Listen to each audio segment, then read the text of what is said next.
మనల్ని ఆధ్యాత్మికంగా శుద్ధి చేసే శక్తి కొన్ని నీళ్లకు ఉంటుందనేది ఒక నమ్మకం. చాలా పురాతనమైనది, చాలా ఆసక్తికరమైనది కూడా. ఆ నీటిలో ఒక్కసారి మునిగితే చాలట, పాపాలన్నీ పోతాయని, ఆత్మ పరిశుభ్రమవుతుందని శతాబ్దాలుగా ప్రజలు నమ్ముతూ వస్తున్నారు. అయితే అసలు నిజంగా నీటికి అంత శక్తి ఉందా? మన పాపాలను కడిగేయగలదా? సరే, ఈ విశ్లేషణలో ఈ నమ్మకం వెనుక దాగున్న ఆధ్యాత్మిక రహస్యాలేంటి, శాస్త్రీయ రహస్యాలేంటో అన్నీ బయటకు తీద్దాం. సరిగ్గా ఇక్కడే కథ మొదలవుతుంది. మన దేశంలో 2 వేర్వేరు ప్రదేశాల్లో 2 పవిత్ర జలపాతాలున్నాయి. ఒకటి తమిళనాడులోని పాపనాశం, రెండోది ఆంధ్రప్రదేశ్లోని పాప వినాశనం.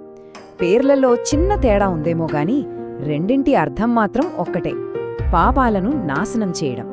మరి ఈ ప్రదేశాలకు ఇంత శక్తి ఎలా వచ్చిందంటారు? సరే, పదండి ఈ కథల్లోకి ఇంకాస్త లోతుగా వెళ్దాం. అసలు ఈ 2 ప్రదేశాలను అంత పవిత్రంగా మార్చిన ఆ పురాతన కథలేంటో ఇప్పుడు చూసేద్దాం.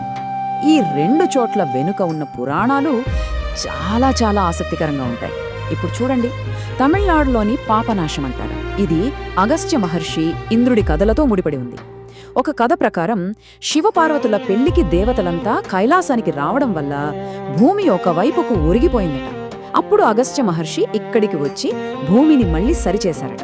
ఇంకో కథ ఏంటంటే, ఇంద్రుడు తన బ్రహ్మహత్య పాతకాన్ని పోగొట్టుకోవడానికి ఇక్కడే స్నానం చేశాడని చెబుతారు. మరోవైపు మన ఆంధ్రప్రదేశ్లోని పాప వినాశనం తీర్థం. ఇది ఏకంగా వెంకటేశ్వర స్వామివారి పాదాల నుంచే పుట్టిందని నమ్ముతారు. చూసారా ఎంత తేడా ఉందో? ఈ నీటి శక్తి ఎంత గొప్పదో ఆలోచించండి. ఇక్కడ స్నానం చేస్తే ఈ జన్మ పాపాలే కాదు, లెక్కలేనన్ని పూర్వజన్మల పాపాల నుంచి కూడా విముక్తి లభిస్తుందనేది భక్తుల ప్రగాఢ విశ్వాసం. మామూలు విషయం కాదు కదా. సరే, ఇక్కడి వరకు పురాణాల గురించి మాట్లాడుకున్నాం కదా, ఇప్పుడు కాస్త భౌతిక ప్రపంచంలోకి వద్దాం.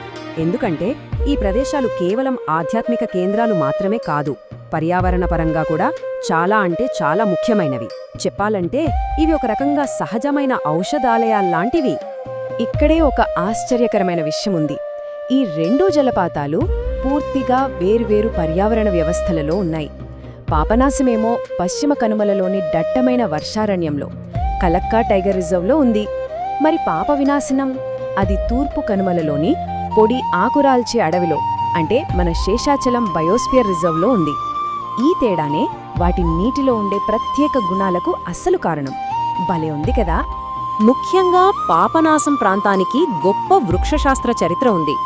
ఇక్కడి పొదిగై కొండల్లో ఏకంగా 108 రకాల అరుదైన ఔషధ మూలికల సారం ఈ జలపాతం నీటిలో కలుస్తుందని ఒక బలమైన నమ్మకం.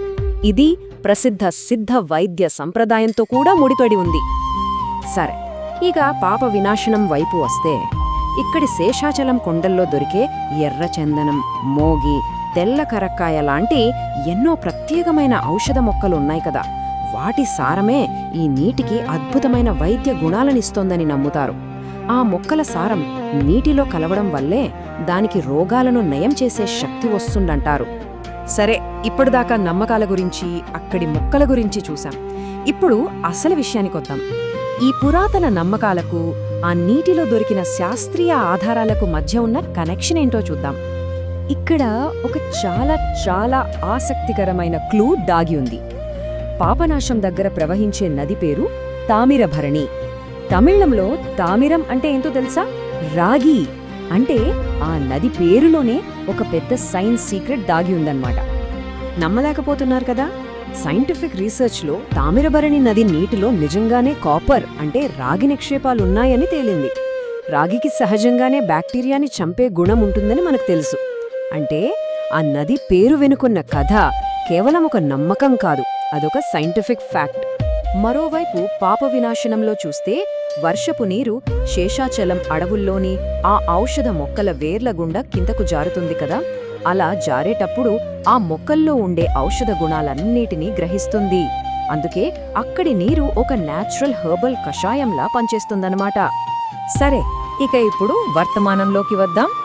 ఇంతకి పవిత్రమైన, పర్యావరణపరంగా సున్నితమైన ఈ ప్రదేశాలను ఈ రోజుల్లో ప్రజలు ఎలా సందర్శిస్తున్నారు? అక్కడ వాళ్ల అనుభవం ఎలా ఉంటుంది?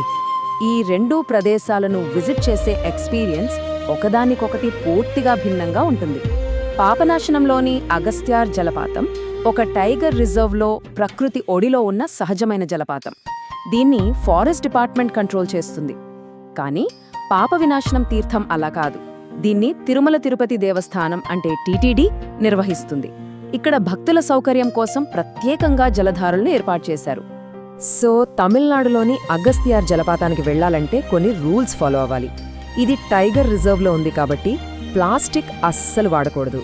వన్యప్రాణులకు ఏమీ పెట్టకూడదు. ఇక వర్షాకాలంలో వరదల ప్రమాదముంటే ఫాల్స్ని మూసేస్తారు. ఇక పాప వినాశనంలో స్నానం చేయటం అనేది ఒక పద్ధతి ప్రకారం జరుగుతుంది. ముందుగా టీటీడీ వాళ్లు నడిపే ఫ్రీ బస్లో అక్కడికి చేరుకోవాలి. అక్కడ సింహం తలల ఆకారంలో ఉన్న పైపుల కింద స్నానం చేయాలి. తర్వాత బట్టలు మార్చుకోవడానికి ప్రత్యేకంగా రూమ్స్ ఉంటాయి. ఇదంతా అయ్యాక ఆధ్యాత్మికంగా శుద్ధి పొంది దర్శనం కోసం ప్రధాన ఆలయానికి వెళ్తారు. అంతా ఒక పవిత్రమైన ప్రక్రియలో భాగమన్నమాట. సో మొత్తంగా చూస్తే మనకు ఏమర్థమవుతుంది? ఇక్కడ విశ్వాసం, విజ్ఞాన శాస్త్రం రెండూ ఎలా ఒకదానితో ఒకటి కలిసిపోయాయో స్పష్టంగా కనిపిస్తోంది. ఈ మాట వినండి, ఇది మొత్తం కథ సారాంశాన్ని అద్భుతంగా చెబుతుంది. ఈ జలపాతాలు భారీ సహజంగా ఏర్పడిన ఫార్మకలాజికల్ రియాక్టర్లుగా పనిచేస్తాయి. ఇక్కడ పర్వతం యొక్క ఖనిజ శాస్త్రం మరియు అడవి యొక్క జీవరసాయన శాస్త్రం ఒక ద్రవ మాధ్యమంలో కలుస్తాయి.